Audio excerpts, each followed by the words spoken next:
আসসালামু আলাইকুম।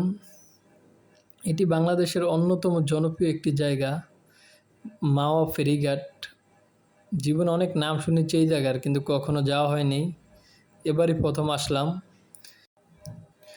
মাওয়া ফেরিঘাটে যারাই আসেন সবাই আসলে মূলত ইলিশ মাছ খাওয়ার চিন্তা করেই আসেন। আমরাও কিছুক্ষণ ঘোরাঘুরি করে ইলিশের দোকানে গেলাম। আসলে এখানে ইলিশের দাম প্রচুর। অন্য স্বাভাবিক জায়গা থেকে এখানে ইলিশের দাম প্রচুর, তারপরেও মানুষ শখে যায়। ওই হিসাব করে আসলে ওগুলা ভাবে না। আর ইলিশ মাছের সাথে এই বেগুন ভাজিটা সত্যি অসাধারণ। বেগুনের দাম অবশ্য কম আছে।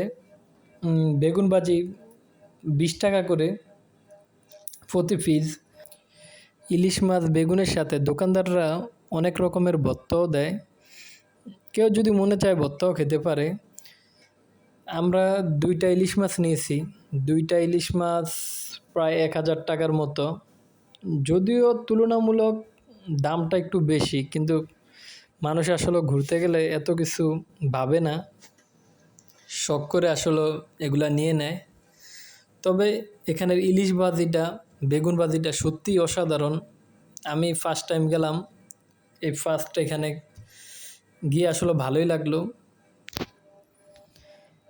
এছাড়াও আরও অনেক কিছু দেখার মতো আছে। বিশেষ করে ছোট ছোট বাচ্চাদের জন্য বিভিন্ন খেলনার, তারপরে আরেক দিকে বাচ্চারা যাতে খেলাধুলা করতে পারে ওই জন্য নৌকার, দোলনার ব্যবস্থা আছে। অনেক পোলাপান গিয়ে ওইখান থেকে ঝিনুকের অনেক জিনিস কিনে থাকে। এগুলো দেখতেও আসলে অনেক ভাল লাগছিল।